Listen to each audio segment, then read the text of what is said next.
noite. Boa noite. Começa agora o jornal Empreender e Crescer. E entre os destaques temos Ciências Contábeis é a bola da vez, dicas de gestão para novos negócios e entrevista com o analista contábil Marcos Santana. A procura dos profissionais das áreas contábil, fiscal e financeiro está em alta, pois o desenvolvimento do mercado de capitais contribuiu para tal fato.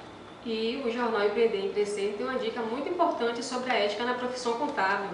Segundo Vieira, após o profissional fazer a sua opção de trabalho, não se admite que ele venha agir incorretamente no desempenho de sua função.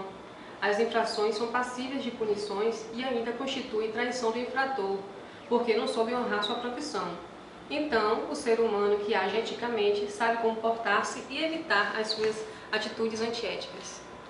Veremos agora o que o repórter Adelino pesquisou sobre ciências contábeis e a bola da vez. Boa noite.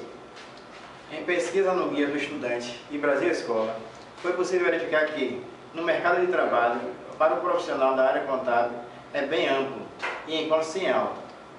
Para obter essa carreira, você deve formar em uma graduação em Ciências Contábeis.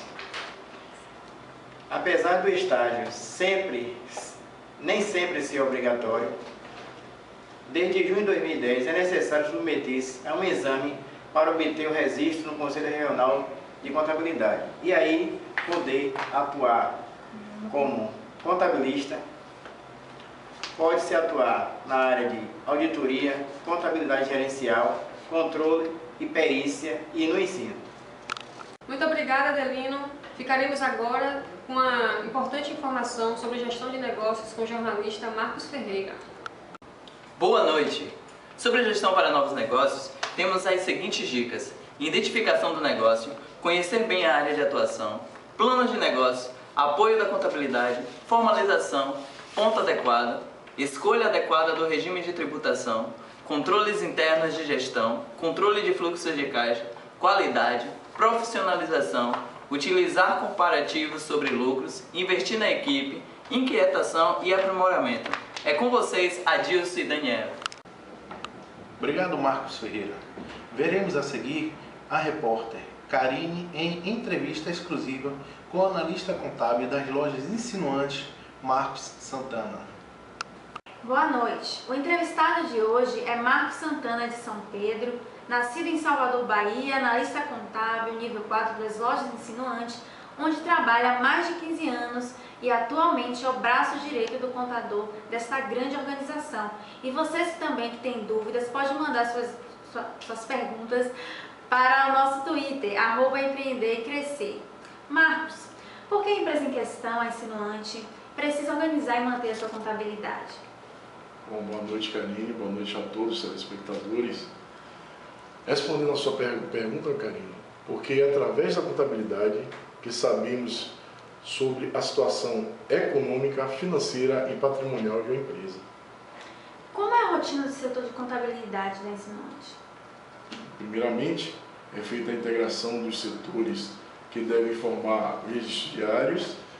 Depois, os analistas contábeis analisam e fazem as devidas conciliações das contas contábeis, analisando o balancete e realizar retenções e ainda a apuração do resultado para o pagamento de impostos mensais.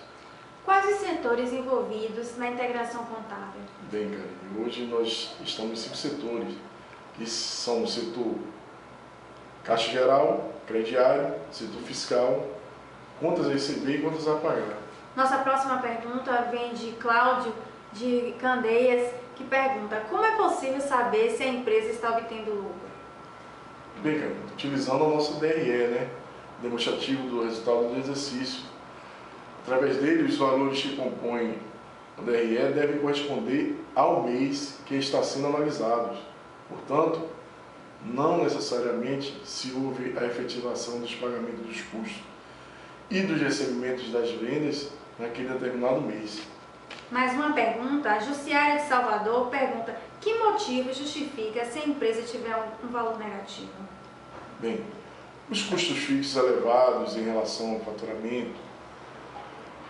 faturamento abaixo do ponto de equilíbrio, formação dos preços de vendas com margens muito baixas de lucro, ou até mesmo zeradas, ou negativas, despesas financeiras muito elevadas, devido provavelmente ao desconto de cheque ou duplicadas. Quais os instrumentos gerenciais que a empresa necessita para manter o controle de sua contabilidade? Bem, Carmen, são muitos, né? A organização pode instituir os controles complementares que deseja no sentido de auxiliar a sua contabilidade. Este controle é chamado de contabilidade gerencial, que se destina exclusivamente ao uso interno dos gestores, o que é diferente da contabilidade geral, que se destina não só ao uso interno, mas também ao mercado como um todo. O controle de estoque e apuração dos custos das mercadorias tem alguma vantagem para a empresa? Sim, é muito importante, muito oportuna essa pergunta.